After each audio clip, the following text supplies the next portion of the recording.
Hello, Casper is back with episode 2 of the Stonehell Dungeon by Michael Curtis. Couple of things before we start. Um, After watching the video, spending a good time editing it, I realized a couple of things. Some things more important than others, but what I had to do was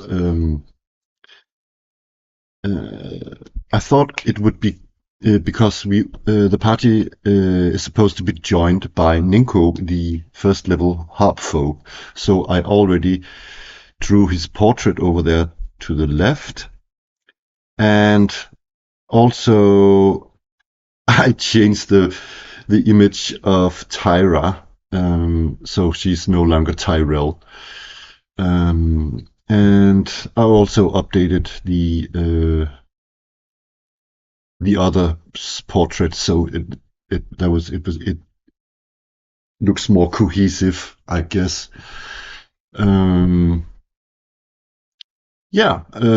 one thing. But one thing that really that this is actually the second time I do this mistake. And again, I cannot prevent all mistakes. I will try to, of course, minimize them. But one thing is that one important mistake is that I subverted, or what you call it, I did not roll a reaction roll in the meeting with the wolves. And in hindsight, I guess I should have done that because one of the brownie's talents, and I did this exact same mistake last time in another campaign where I used Pim, that she can actually speak with, or she has +1 in reaction roll with wildlife animals. So that is actually a built-in ability to the game that can sort of help, in a way, the party not to be attacked by wildlife creatures.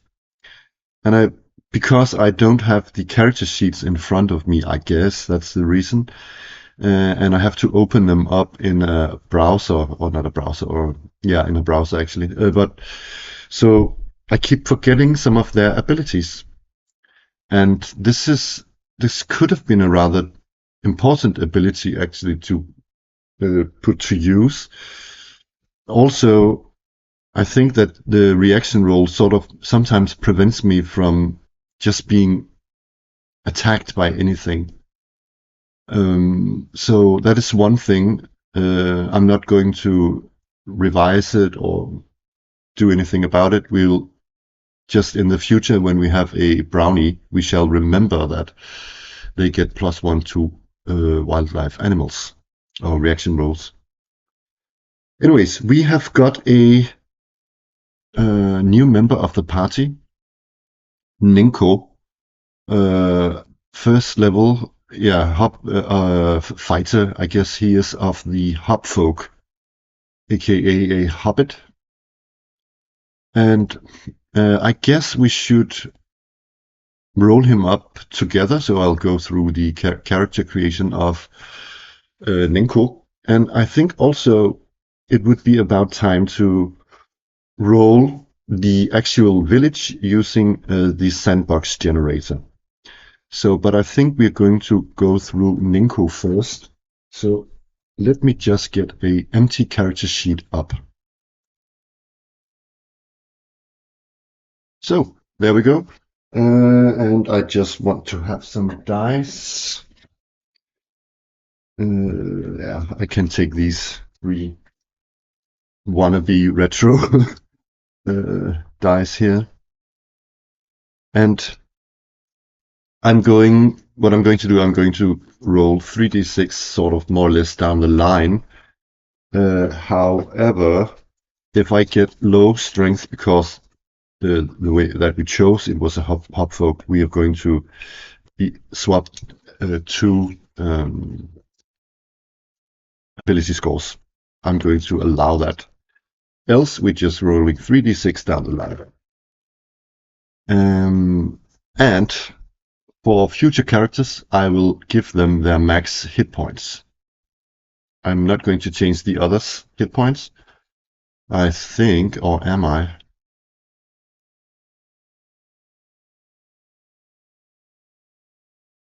I think I am actually, because that is one other thing that it's not going to save for me from any further character deaths. It will just make maybe slightly a small percentage my life easier and not rolling a new character and have to deal with character deaths in a slight increase.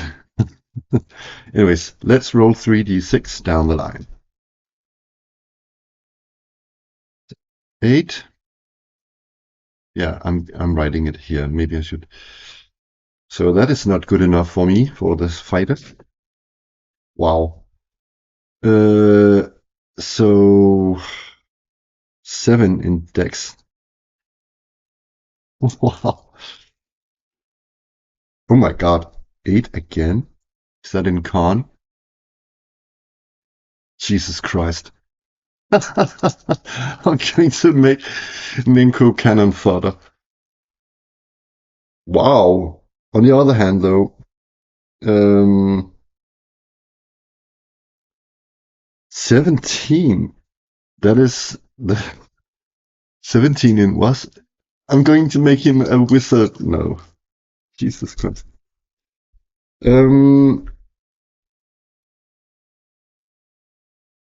Okay, so 12 and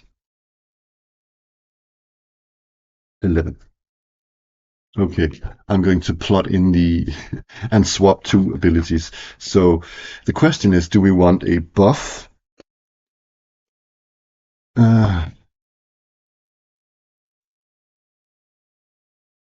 Or one that could do some damage? You know what? I'm leaning toward the buffed. Actually, we already have a damage dealer. So I'm going to give prime requisite. We have to look into that. Yeah, we have to look into Labyrinth Lord, and we are going to look at the hub folk first of all. Okay, so hub folk. Okay, so I'm going to change that this instant, because you can see here that requirements Dex 9. So I'm going to cheat a little bit in that sense that we are going to have a hub folk, so we're going to put 9 in, and at least, yeah, that now that we're swapping, it does. Yeah, actually, we do have to give him 9 in strength. So it's actually, I'm going to keep that then. So Nenko has 9 in strength. 7. Oh, 1 sec. Did he also? Dex 9. Oh, Con 9. Sorry. So okay. Wow. Yeah, but I'm going to swap these two. So it's 17 in Con and 9 in Intelligence.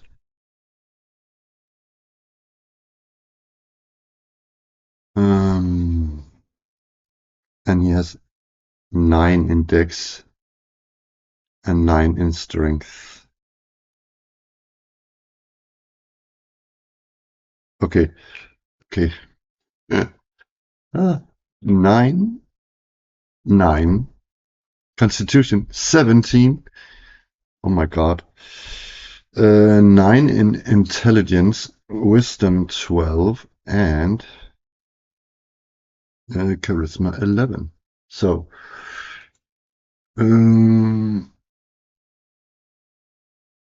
what I could, yeah, it doesn't really matter. I think I'll keep it. You could actually transfer some points around, but I'm not going to do that since I chose to swap some numbers. Hmm.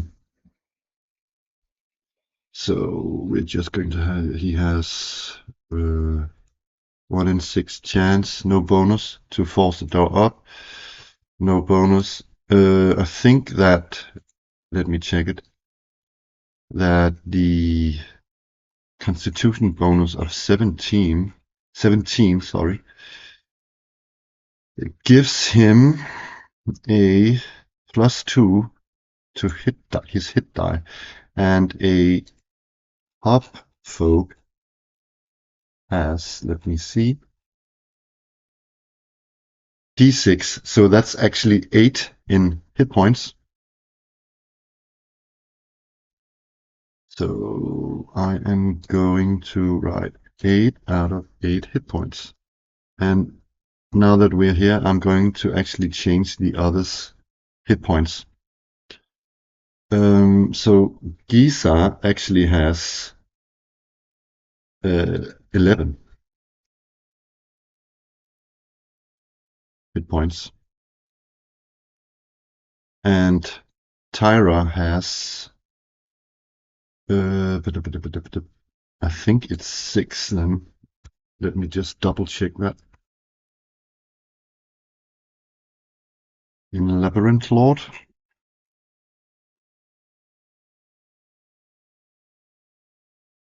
Where did it go? Yeah, a d6. So let's go to, yeah, let's remove him and have Retraki. So Retraki, I think it's you know, like the four-sided, but let's go and check it out. Yeah, d4. So he actually has, Retraki actually has 5 because he has a Constitution. No, he does not. I thought he had a Constitution bonus. So it's actually, yeah. He has 1 out of 4 left still. They haven't slept at the inn yet. So there's that. And let's go further with Nenko. He is a hub folk, so let's write that. Let's write Nenko. Level 1.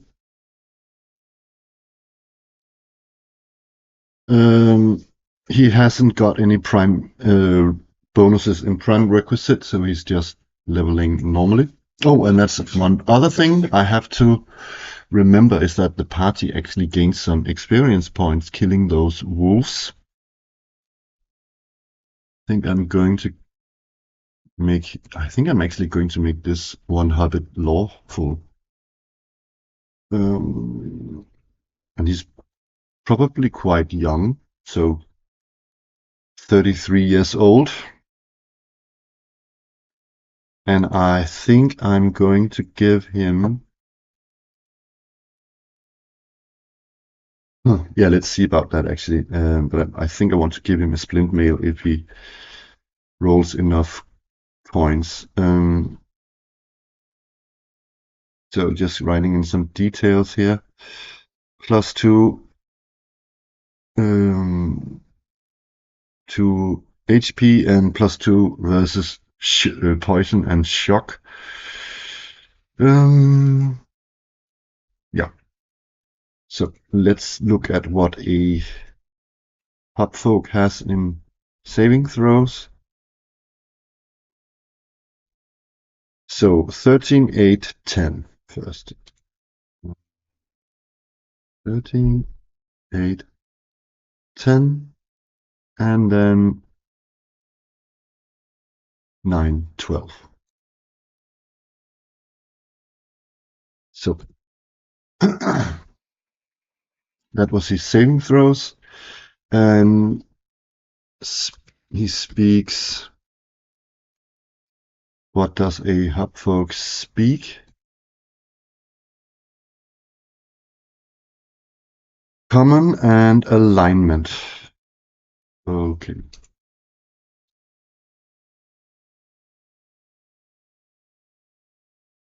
and alignment. So, what sort of abilities has a hopeful got? That's a whole lot here.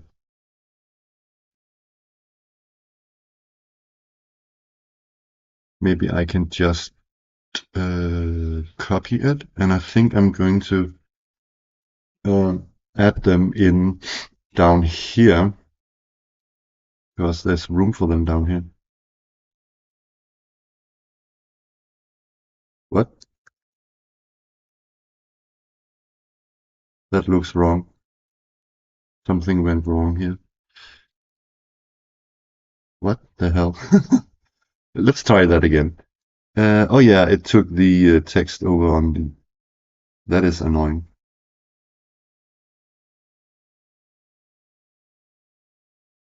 We actually also have to decide what hopfolk variant he is. So one sec though. Let me get this into the character sheet.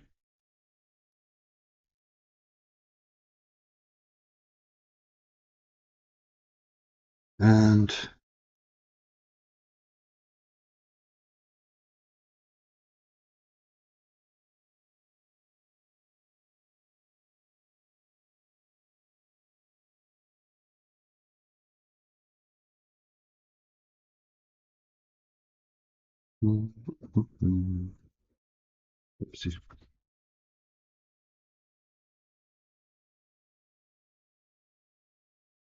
okay, so he has the ability to hide outdoors 90%. May use any weapon or armor. I can delete that. That is not that interesting. Cannot use last weapons or longbows. I also know that. I don't need to have that written. +1 initiative if alone or with hopfolk only. Okay. Missile attacks +1 to hit. Nice to know. Armor class. Ascending armor class minus. Oh yeah, so okay. Okay. -2 to AC if he is attacked by larger than human opponent. That is also quite important. He can hide if he is silent and motionless on a 1 and 2 on a 6-sided die, and that is in shadows, indoors, and in labyrinth or ruins. Interesting. So there's not enough room up here to, I have to keep it down here.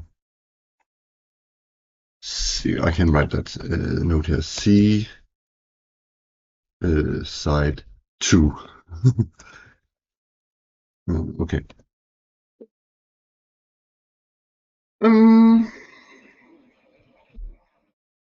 Yeah. And what else do we need to find? Yeah, we have to find his what variant of hopfolk he is. So there are 3 variants. The Brawnback. These hopfolk are stouter than most, rumored to have dwarven ancestry. They can grow full, thick beards and are less happy-go-lucky. They have deep vision of 60 feet. The Fairhead, the rarest hopfolk. Fairhead are taller, average 4 feet. They have the decidedly elfin features and night vision of 60 feet. And then there is the Hidefoot, the most common hopfolk, characterized by hairy feet and thick footpads that make footwear unnecessary. These are the default variety for characters. I'm going to say that the other ones are quite funny as well. So I'm thinking I'm just going to roll it.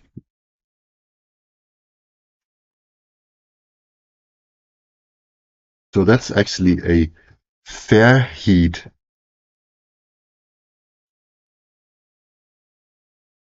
So I'm going to give him pointy ears and night vision of 60 feet. Okay, nice to know.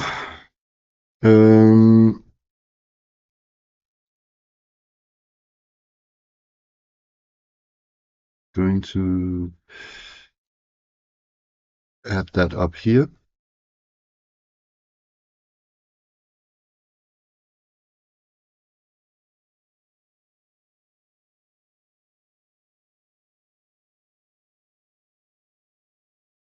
And also maybe write it somewhere that he is that. So maybe here. What was it called again? The fair heat. Hmm.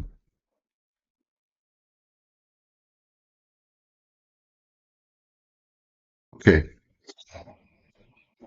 So I shall remember to give him pointy ears. Okay. So for equipment, I think we are just going to let me open that. We have this. I have this source book that lets me roll his gear. Oh, I think there's actually also equipment packs in Labyrinth Lord second edition. So one sec. Let's just use the game resources that we have. I think we have to go down to equipment, or was it up? No, it's down in equipment. I think there are some packs.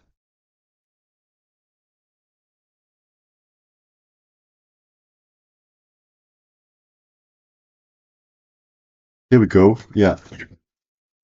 Uh,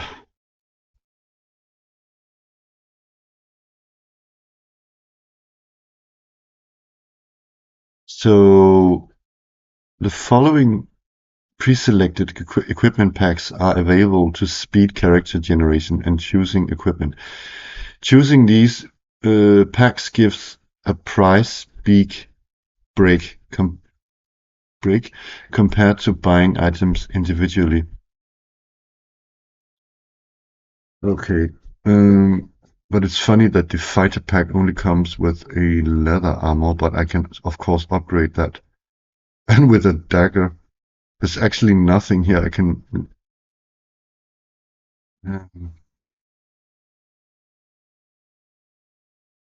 Okay, I'm going to read the Dungeoneer's pack. This is a basic pack appropriate for all characters. You might select this pack and the add-on pack tailored to your class. Oh, okay, I see. Okay, so I'm going to do that. But I'm going to swap some. Yeah, I don't know. I'm just going to take this one and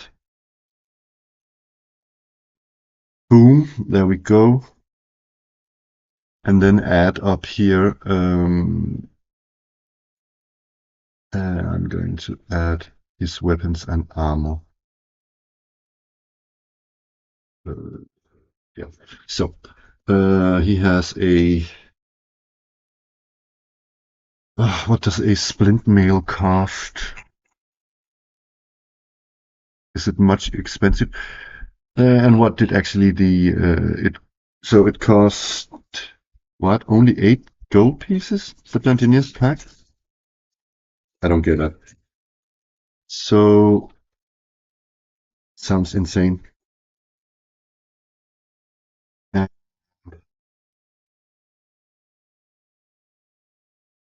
What was it I was going to do? I was going to, oh yeah, add his weapon and armor. So he's going to have a spear. That's d6 damage. And I'm going to give him. I know they can't use two-handed weapons, but I'm going to allow that halflings can use spear, and that is the only weapon they can two-handed weapon they can use, and they can use it in one hand. So I'm also going to give him a shield. -1 to AC. And oh, there's not more room here, so I'm just going to write it up. Because this is just what he carries. This is not in his backpack. And armor he has. What did that splint mail cost?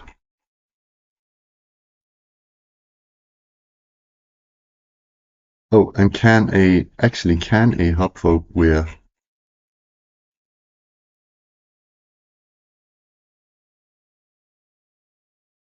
Uh,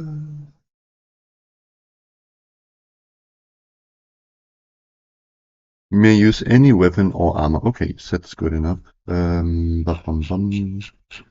So, splint mail costs 75. I'm going to allow that because I only used, for some reason, 8 now. So that's 82 in all GP, and I can roll my gold. 90. I have 5 gold left. 5 GP and splint mail. What is that again? I think it's 4. Yeah.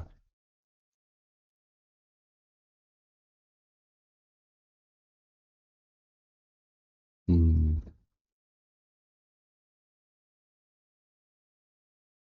AC 4. So in total, I have AC 3. Julio. Yeah. What does he need to get to next level? He needs 2000 experience point. Let's also write that. So the character sheet is finished.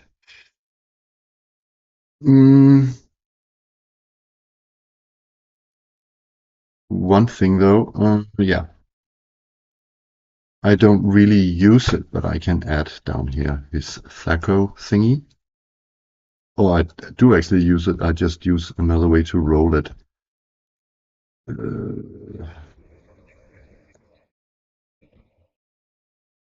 What I just do is I roll a 20-sided die and add the opponent's. Whoops, there's a mistake here. The opponent's armor class to the roll, and if I roll 19 or more, that is on their first level, it's a hit. But that, of course, as you can see here, drops as they level. So on level 3, for instance, I just need to roll an 18 or more. So, yeah.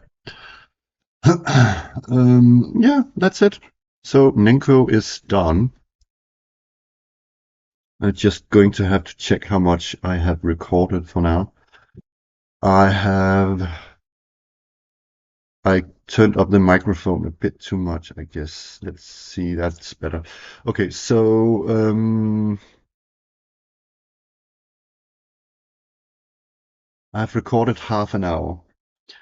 So I think I'm going to roll, not to take up too much time of this, I think I'm going to roll the village in the off camera. I'm going to do that. Be right back. So I turned on the camera again because I thought that maybe the last bit of it could be funny or interesting for you to watch along. Um, 1 sec though. Um, yeah, so I've rolled, what have I rolled up this far? 1 sec, see if I can get it up for you.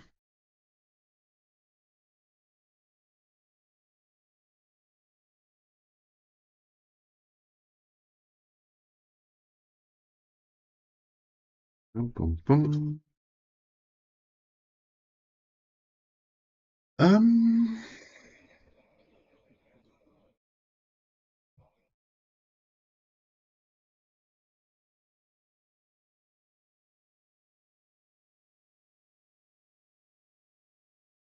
Yeah, let's just get it up there. So, um,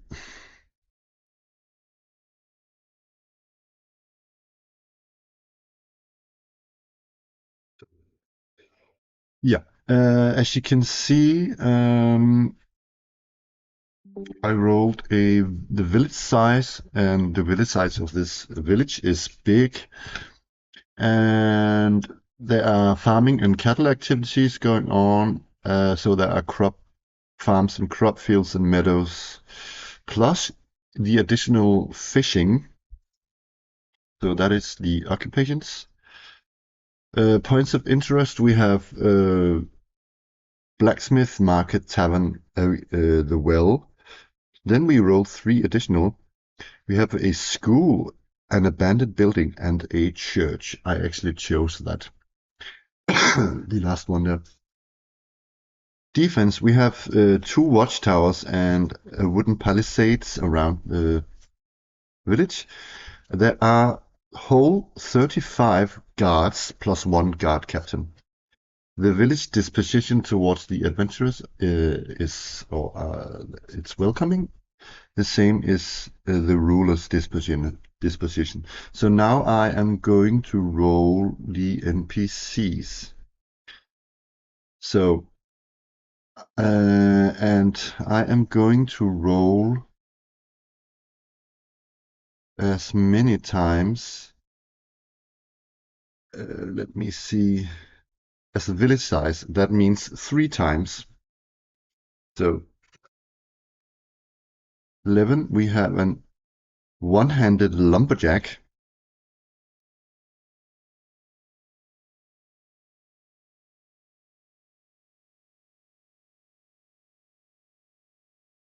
And we have a curious waitress.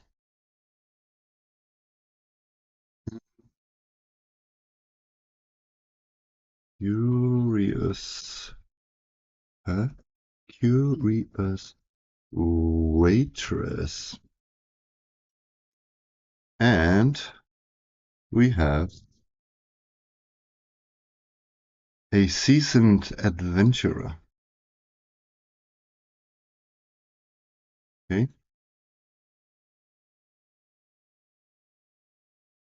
What else?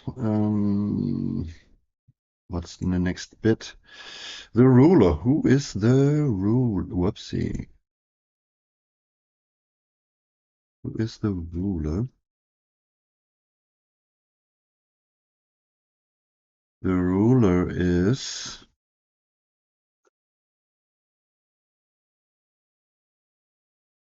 for just a mayor.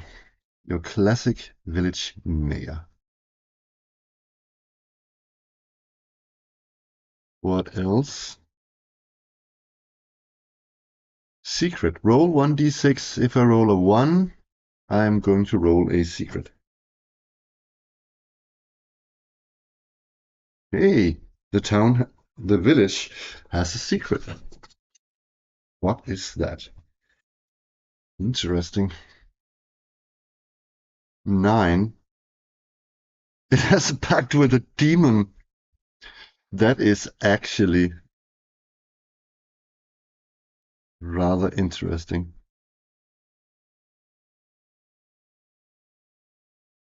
Hmm. Hmm.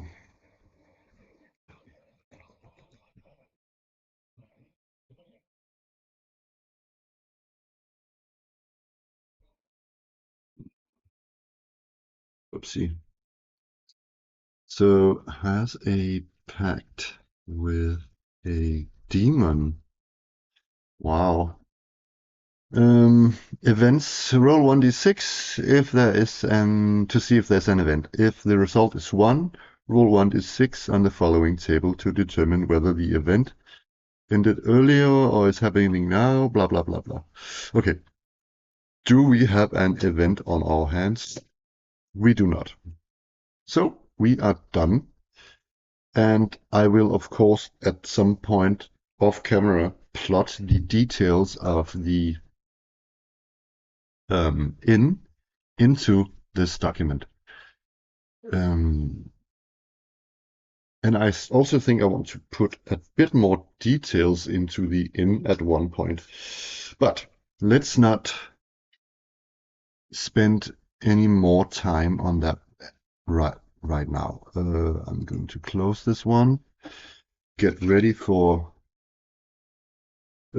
adventure, and yeah, I think what do I think? I think I actually want to roll a bit of personality traits or something for our hobbit, our elf-like hobbit.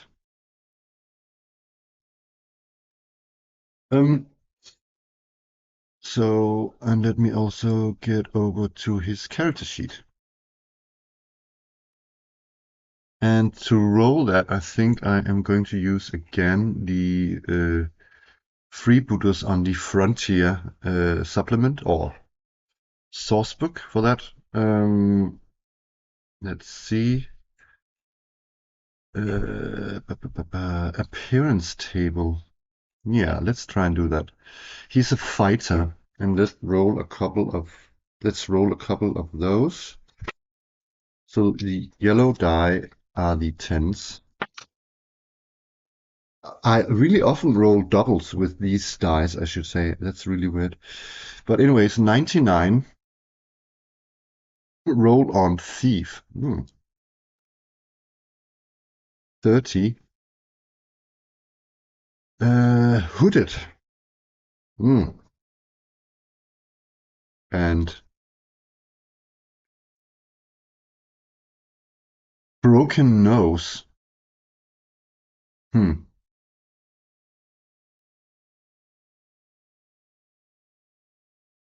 Going to write that down here. Hooded with a broken nose. So I have to give him pointy ears and a broken nose. He already looks a bit like he has a broken nose. Oh my god. What else can I roll on that little table? Traits table. Yeah, let's roll a virtue and a vice. 76. He's loyal. Um, yeah, one sec. Virtue is that he is loyal, and his vice is interesting. Let's hope it's not. Sometimes they are quite on the opposite, in opposition to each other. These roles, so let's hope not. 11. He's boastful. Oh, he does not have elven manners.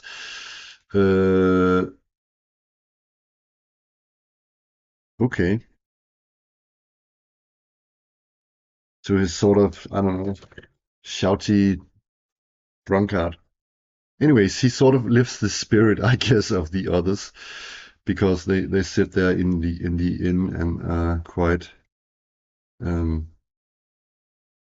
depressed. So he sort of lifts the spirit of the others.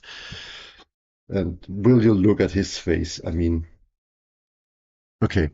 So I think mm, I think resting, and that's one thing we have to figure out. Let me find it. Resting in Labyrinth Lord, you gain 1d3 hit points back. But let's look at it. See if we can find it. Resting.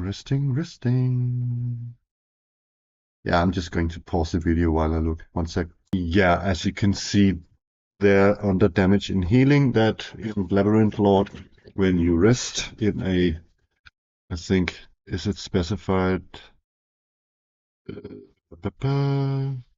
For each full day of complete rest, a character or monster will recover 1d3 hit points. If the rest is interrupted, healing doesn't occur that day. Healing also occurs through magic, blah blah blah blah, potion and spells. Okay. Okie dokie. Let's just kind of cut it short here and jump right to where we were. Oh, let's not do that actually. Let's get the map up again.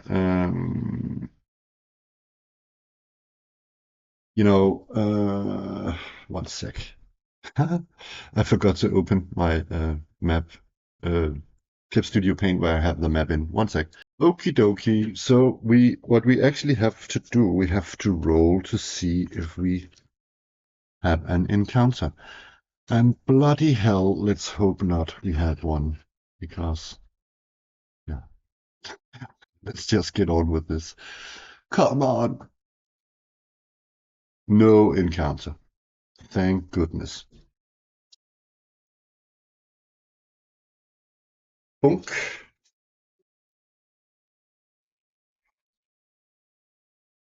So, where were we?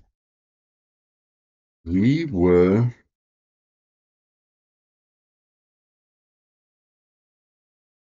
Oh, one thing I forgot. One of many things I keep forgetting is that we have Pim's body in the church. Um, I think that the cleric in the church has to. He still has a couple of days to prepare his body, make it look, suitable for a funeral. Yeah, so there's that. They have, of course, agreed to some sort of deal with this cleric, and they are paying him for doing this service and whatnot. So now let's jump to where we were. Yes, also experience points. We need to get experience points. So let's do it. Okay. I just picked up a cup of coffee. Let me put it somewhere. And then let's actually also roll the hit points that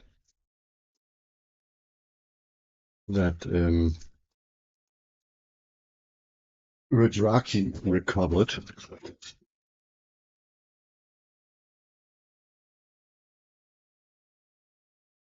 2. So Redraki is back up at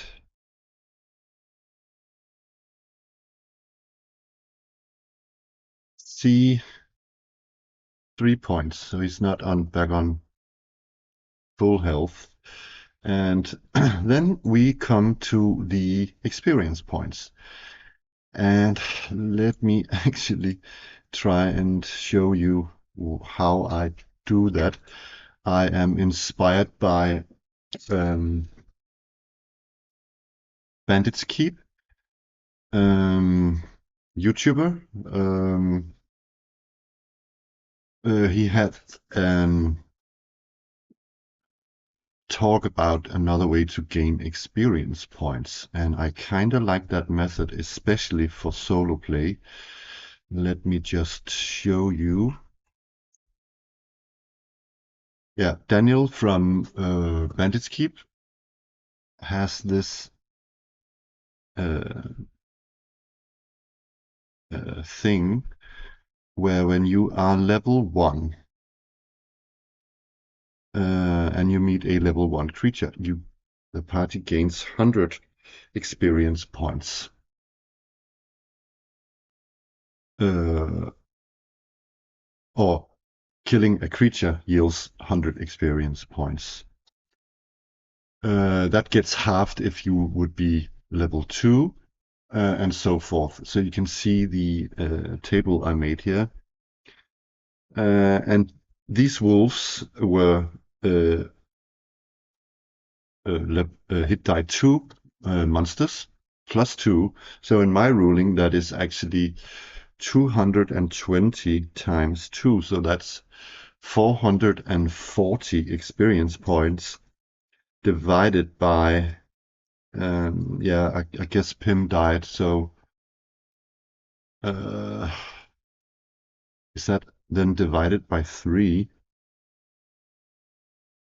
They were 4, I guess. So let's say it's divided by 4. So let me calculate that. So that is actually 110 each. And yeah, I'm just going to plot that in 1 sec. So, with that in mind, hi Ruth. Let me start from the, yeah, from Ruth, what are you doing? Okay, so Giza plus her 5% bonus in her prime requisite, she now has 220 experience points. And because Tyra has 10% bonus in her prime requisite, and plus the wolf experience points, she now has 260 experience points, and the Redraki has the same for him, but he has a 5% experience points increase for his bonus, and so he gets up to 235 experience points. So I think that's that now. Let's get going, shall we?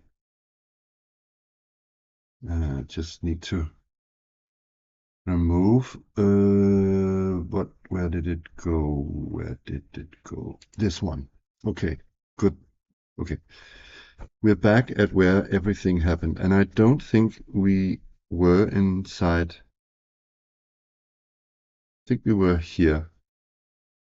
So this is room 5 and room 6. We were not here. I think they want to check this room as well. So who will listen at the door? Let me check the character sheets. Huh.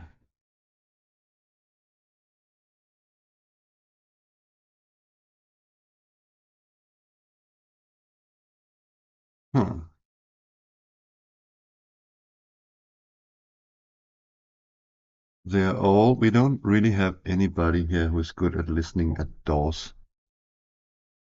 So I guess Isa walks up and listens. She cannot hear anything.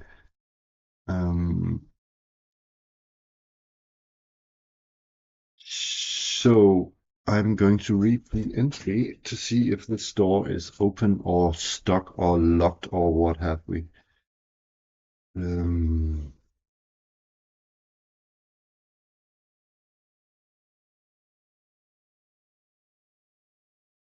Yes, she will. Yeah, it took them turn, I guess, to get everything back in order here. She cannot get the door up, so 2 others can try. And Tyra has 2 in 6 chance, and Nenko and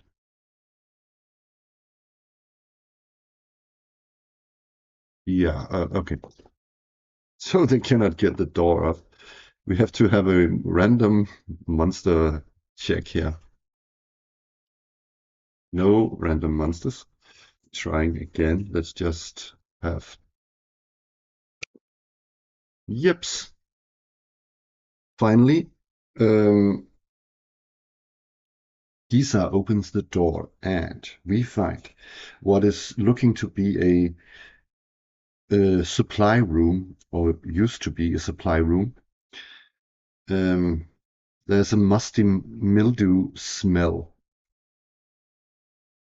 No, it's musty and mildew smell. Spongy wood shelves.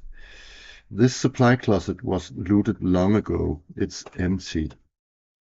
When it says, the book says that there are empty rooms, it does say that the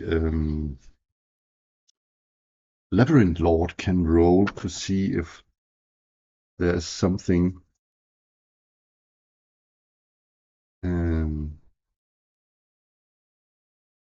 We can roll on this additional list. I'm going to say it's a 50-50% chance. So 1, 2, 3, we can roll on the table. We cannot this time around. So that is empty. So that took a turn searching it. So the question is, do they want to go up the stairs here, or do they want to go up this way? Or do they want to do something else? So going to say 1, 2, and 3 is something else. Then, I mean, further in.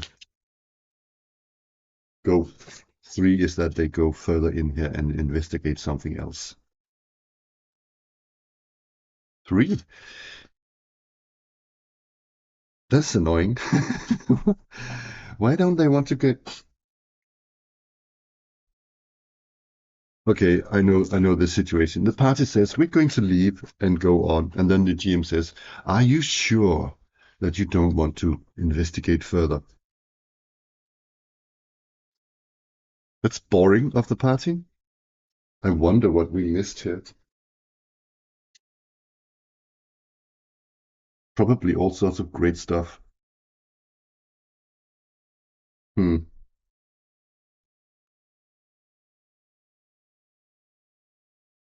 Okay. Okay, so let's have the dice decided. So they move on. Question is now, okay, so noticeable from here on the outside here are some, the closest things is that they can see there's entrance up here in the cliffside in ground level, same down here, and then they can see these 2 or 4 ruined buildings. So I'm going to roll it like this. They're going to see 1, 2, 3, 4. Where do they go? 1, they go up here. Okay. So slowly, what is this that they walk by over here? I'm quite interested in that. Um,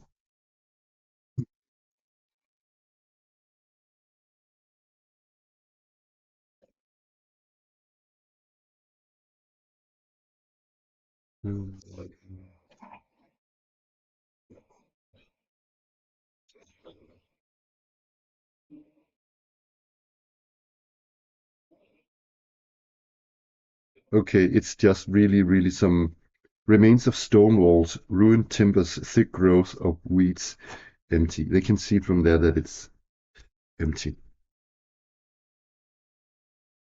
Okay, so I set up one more turn. When did I roll again for this one? I don't think so. I forgot that.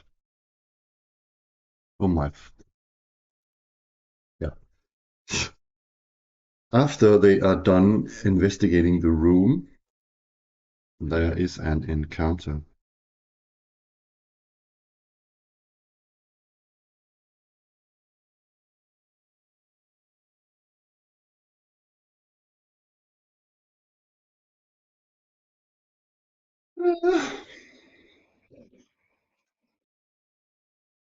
Brigands 1d4 plus 1.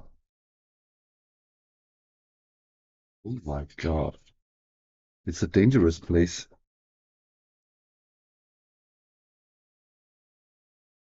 Brigands. Thank God they are level 1 creatures. One hit die Christmas. Whoopsie.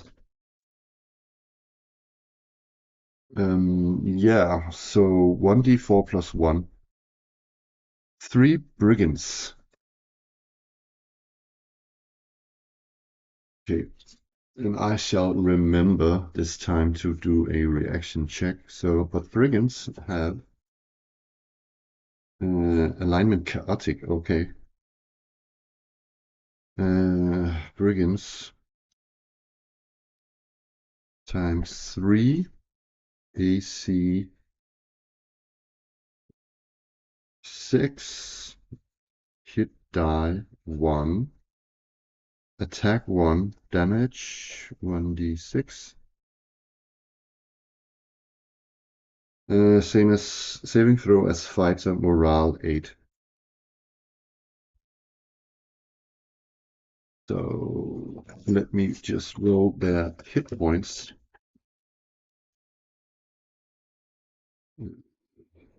3 3 2. So first off we roll a see if any of the sides are surprised. We are surprised. Okay. Let's have a reaction check. And I think that charisma sort of can move the reaction roll up or down positively or negatively 1 sec. Yes, it can. So Tyra actually has +1 to reaction rolls. She is though of the opposite alignment. Doesn't really matter, I guess. Or does it? Anyways, let's do a reaction roll. 6 plus 1 is 7. So let me get the Labyrinth Lord thingy up. And let's find the reaction roll table.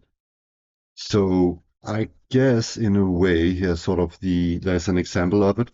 When you get this uncertain reaction, it sort of gives us a window to where we can decide whether we want to flee, attack, or talk. It opens up a window, even though we were surprised. Are we going? Brigands, what they probably want our gold. Do they?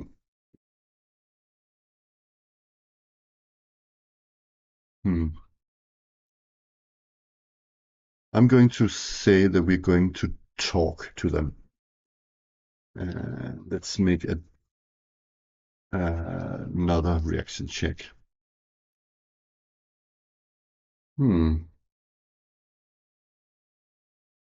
Yeah, it doesn't really guide us anywhere else, I guess.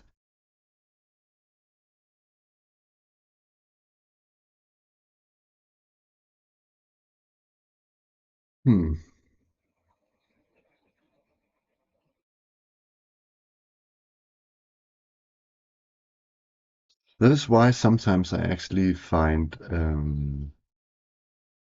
reaction rolls a bit coming a bit short in a way, because it doesn't really describe.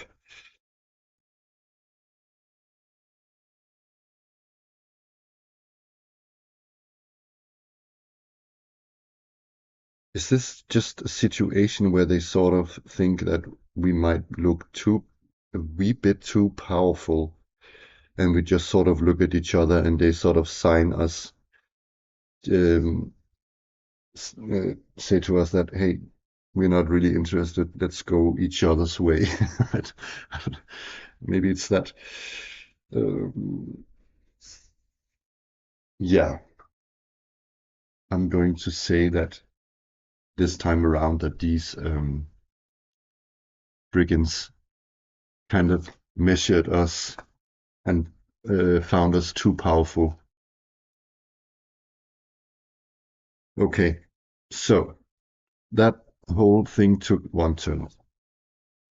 So the party actually has to rest on the 6th turn. I know that we're heading up here, but let's have the party rest, maybe perhaps in a bit of shelter there. So we actually have to roll for encounters after the rest again. No wandering monsters. So we come up here and we look into this opening here.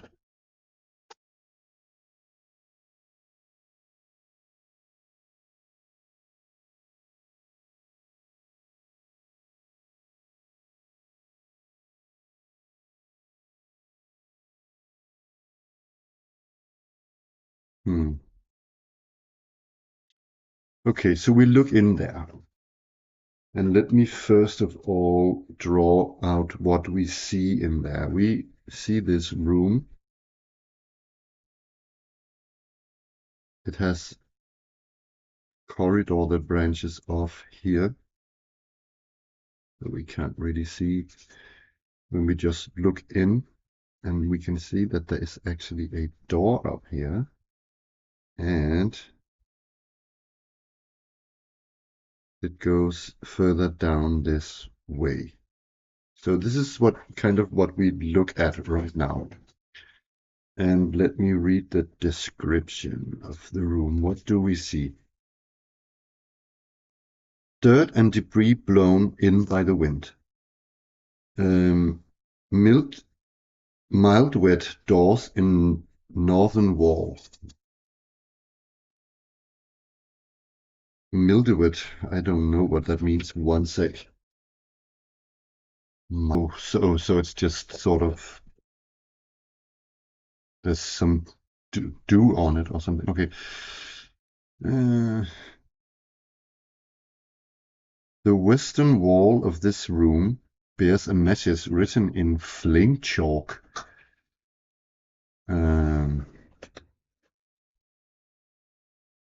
It will only be visible to those with infravision if this room is examined without a heat-producing light source. Extinguishing illumination will also reveal the red glow emanating from Area 5.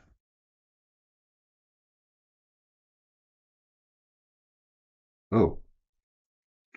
So, I guess we would light, when we come in, I guess we see the red glow coming from here.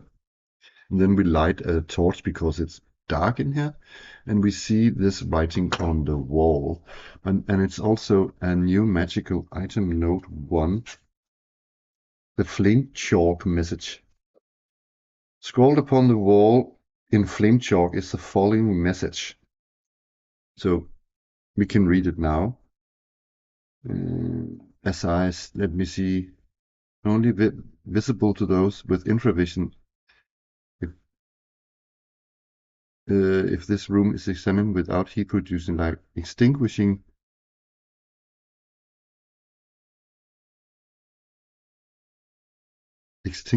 illumination.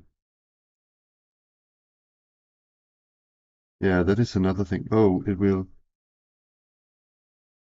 Oh, we cannot. Okay, so sorry, we cannot read this message. Oh dear. Okay.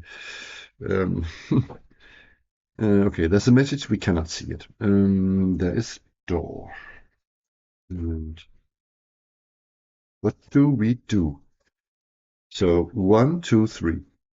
Let's have the dice decided. 2. We're going to have a listen at the door.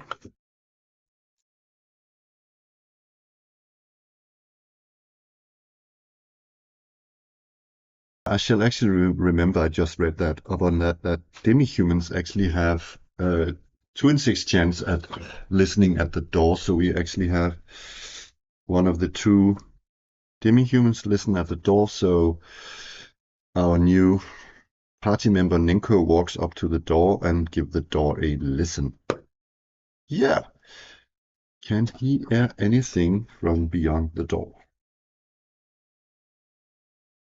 Um,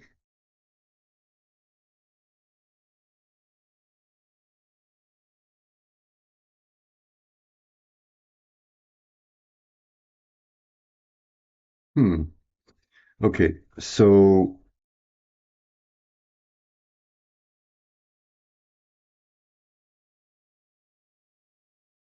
okay, they cannot hear anything, although they listened, or he listened. So they're going to force up this door, and we have the Cyclops lady walk up. Yes. Um, she forces up the door, and she falls into a small room that is 2 times 2.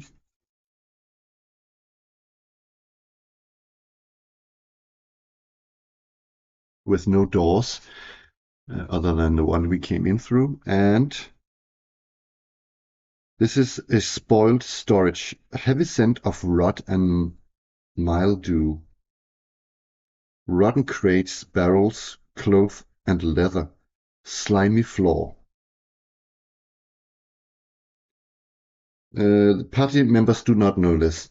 To one of the crates, a green slime clings to the underside of one of the crates' lid. Adventurers ransacking this room have a 3 in 6 chance of uh, inadvertently sticking their hands into the slime if precautions are not explicitly taken. There's nothing of value here. Green slime, is that a monster? Yes, it is.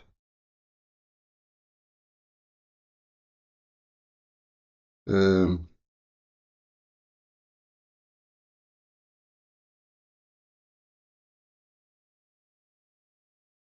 are we even ransacking this room? I think we're just looking.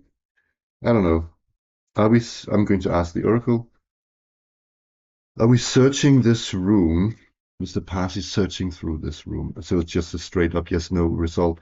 So 1, 2, 3, they search. 4, 5, 6, they do not. They do not.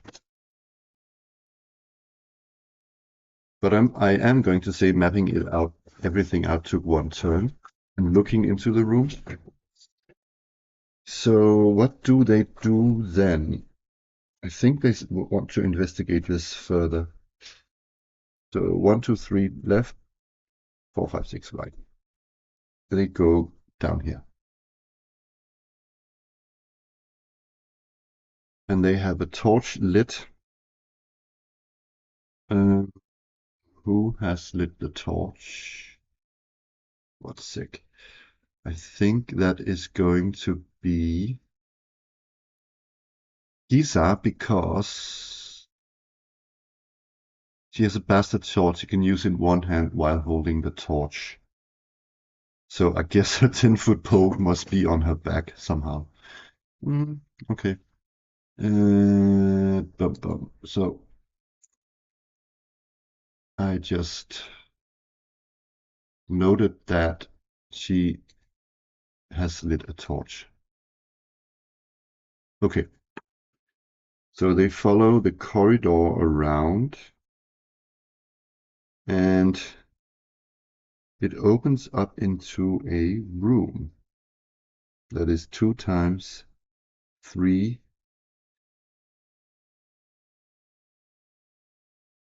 Okie dokie. Okay, they look in. She lifts up her torch and it reveals a room that is discarded rations and wrapping. Discarded ration wrappings, sign of an old campfire, broken brandy bottle. A single piece of flint chalk lies forgotten amongst the litter.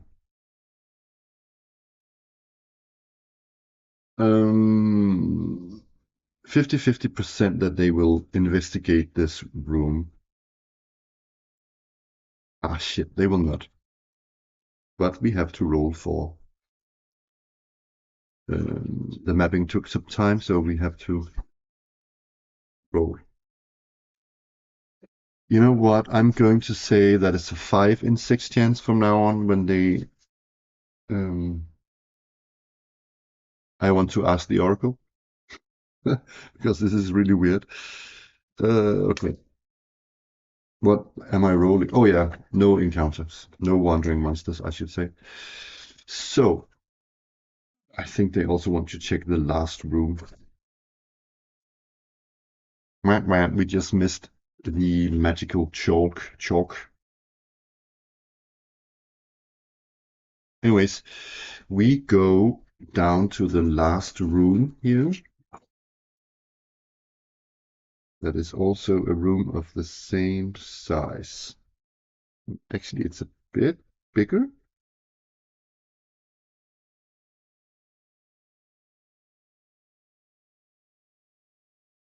So this was room, let me just write numbers. 3, 4, and 5. Look in here. What do we see?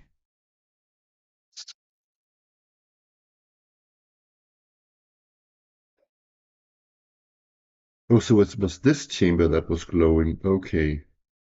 Glowing chamber. Plain stone room, bathed in a red glow. Red glow is from a fire beetle devouring a mounty goat kid here. It will react aggressively if disturbed. I guess we are disturbing it.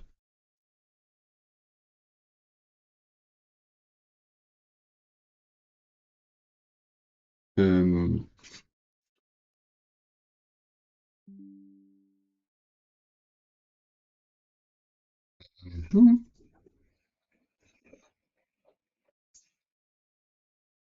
So what was it? A fire beetle? Think it must be here. Yeah, one fire beetle. Oh my god, that poor mountain goat kid. Was there something else in this room? Or was it just, I mean,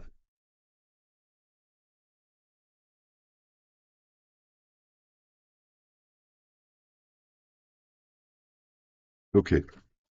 So, surprise.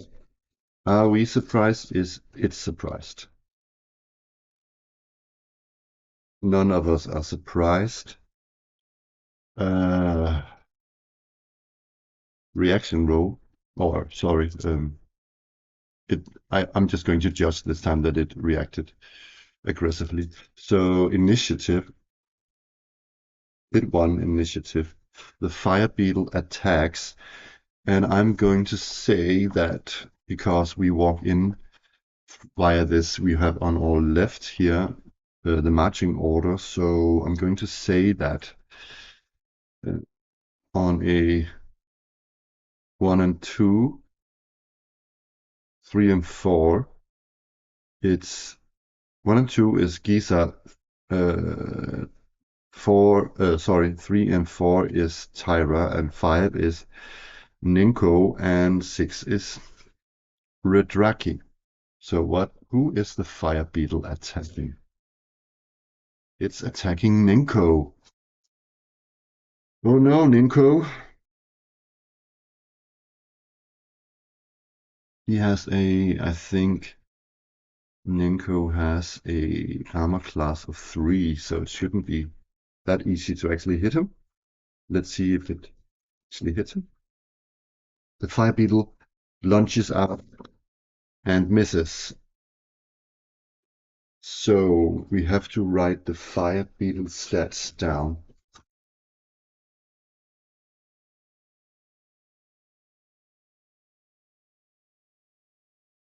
Okay, so this fire beetle actually is quite hefty.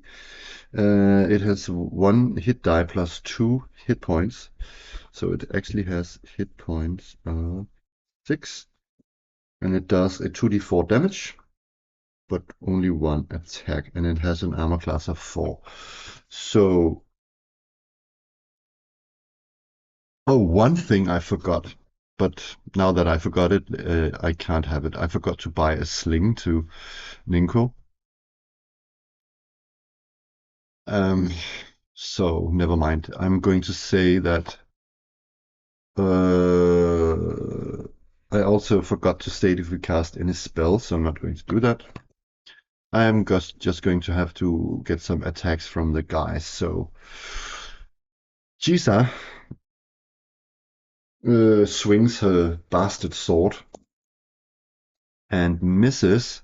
Tyra swings her mace.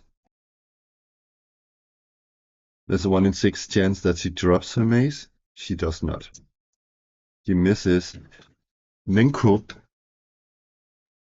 Come on, Nenko. He misses by 1. And Redraki, is he going to attack? Why not? What does he have actually in his hands?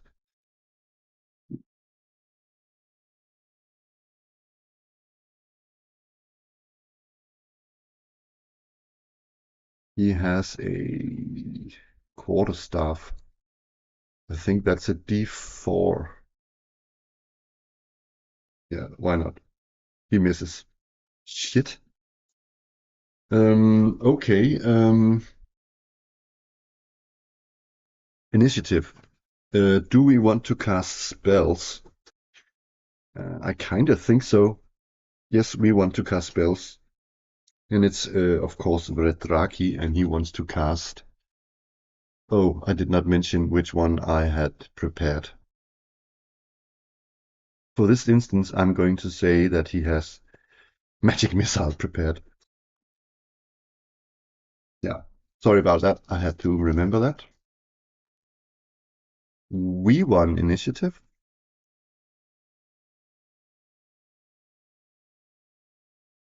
And so spells goes off. And I think it's a D6 plus 1. 1 sec though. It's 1d6 points of damage, no saving throw, or am I incorrect?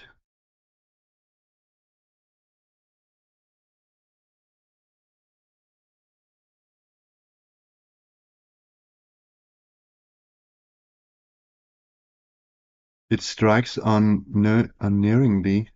Yeah, I don't know. I think that's, yeah. Okay. Oh, 6 points of damage that kills um,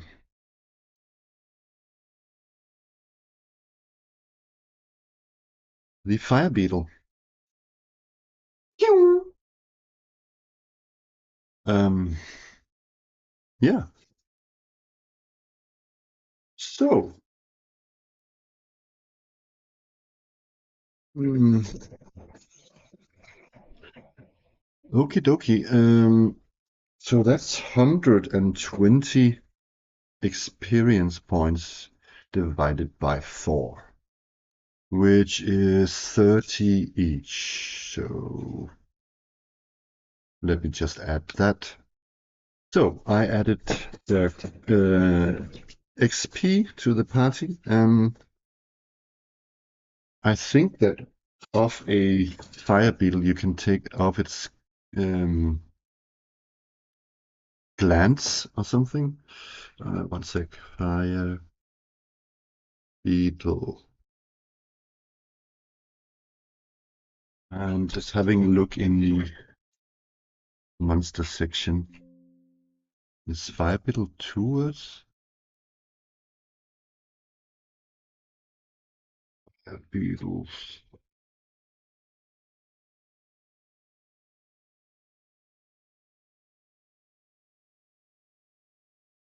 Yeah, if removed from the corpse of the beetle, they'll continue to illuminate for 1d6 days. Okay. Um, what is it called again?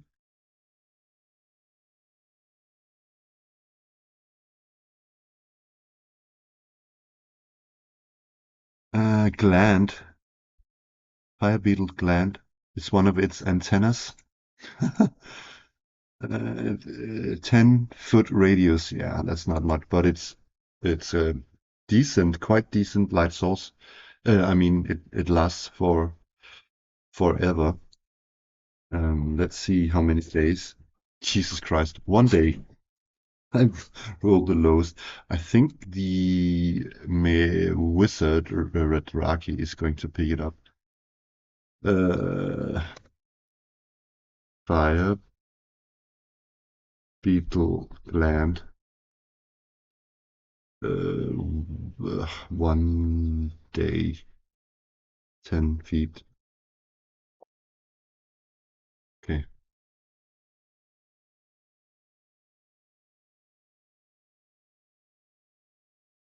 Um, let's see. What time is it?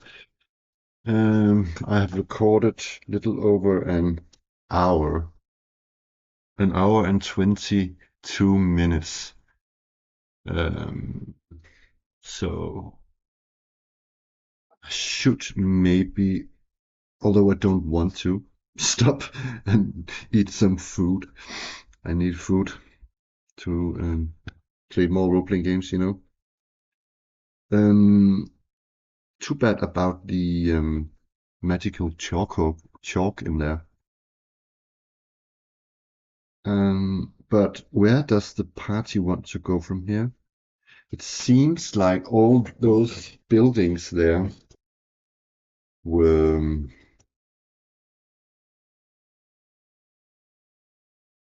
empty. Let me check again, actually. Oh, except one, though,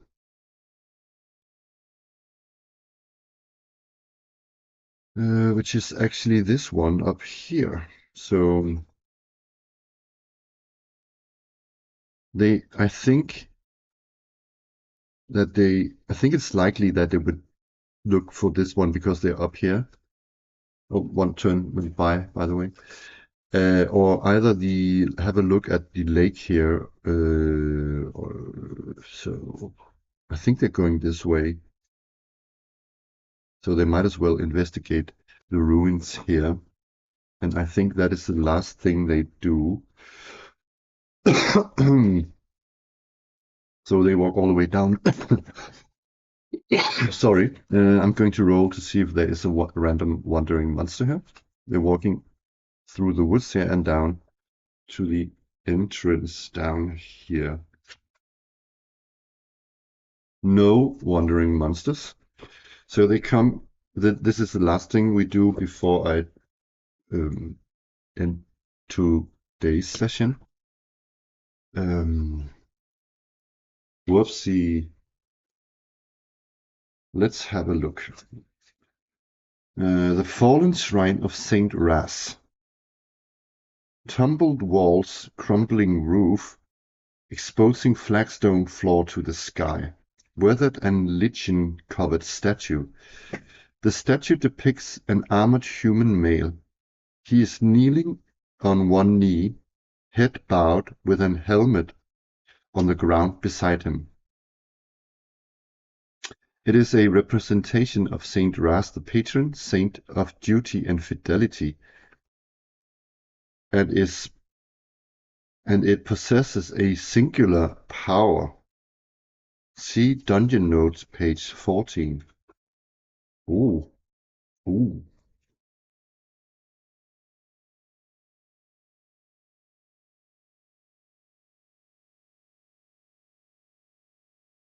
Okay, yeah.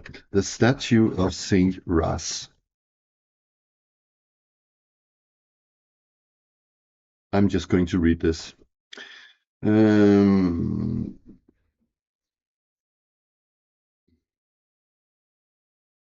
Despite having had no regular venerators at the fallen shrine for many years, a vestige of the saint's divinity remains here. This manifestation is centered on the shrine's weathered statue. Um, As the patron saint of duty and fidelity, Saint Ras blesses those who swear to undertake a great task under his aegis.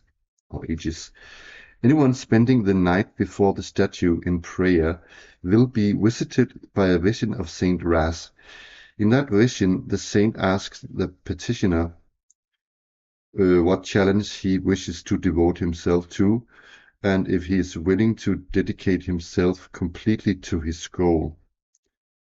If the petition task is deemed to be worthy, a worthy one to the Labyrinth Lord's discretion, and he takes a solemn oath to see his task to completion, he will awake the following morning under the guardianship of Saint Ras.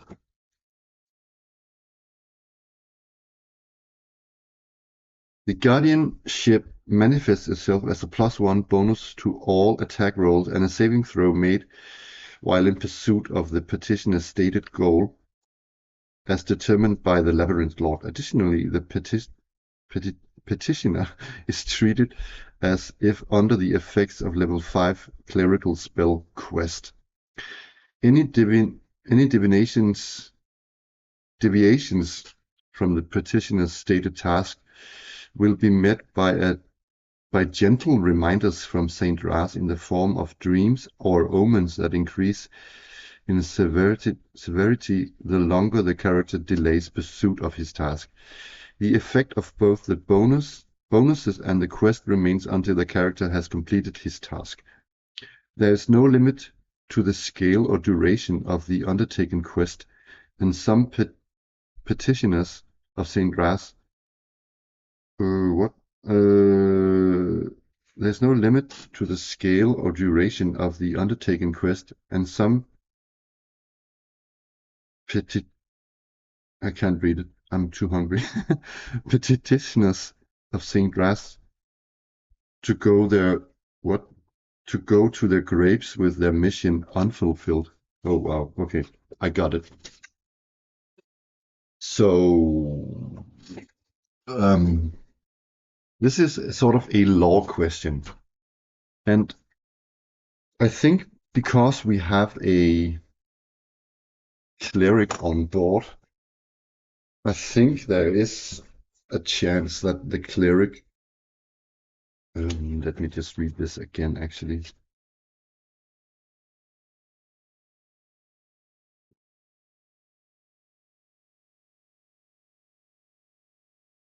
I think there is a chance that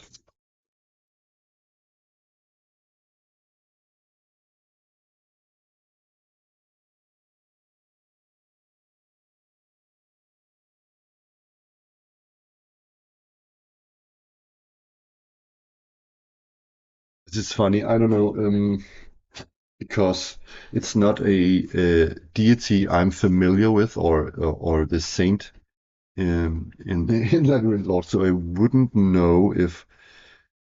Uh, hmm. I don't. I don't actually. I don't think that there are any sort of deities in Labyrinth Lord. There should be. I mean, I guess you're making some up if you're making your setting, but I don't know.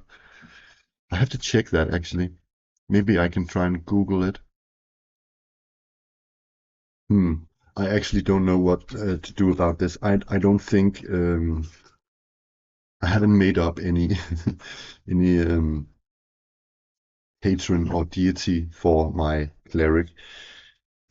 So, and I don't think that that Tyra would follow this specific, and I don't think she would know that she could spend the entire night praying and why at the statue, and why would she do it if it's not her god? So I'm going to say that unfortunately they do not know this, but I am going to do one little thing in the campaign document I have, and that is that I actually forgot to write that this is day 2 or the 2nd of March. And yeah, so I've just corrected that. So we are on track with the and I think we are on our, so the time now would be, if we arrive at 12 and 1 hour and 40 minutes has passed, it's now I'm going to note down the time we are here and then stop for today. So, but thank you very much for watching actual play of Stonehell using Labyrinth Lord 2nd edition. Yeah, and check in for more, and if you want updates, remember to hit that notification bell or subscribe or whatnot. So thank you and see you next time. Bye bye.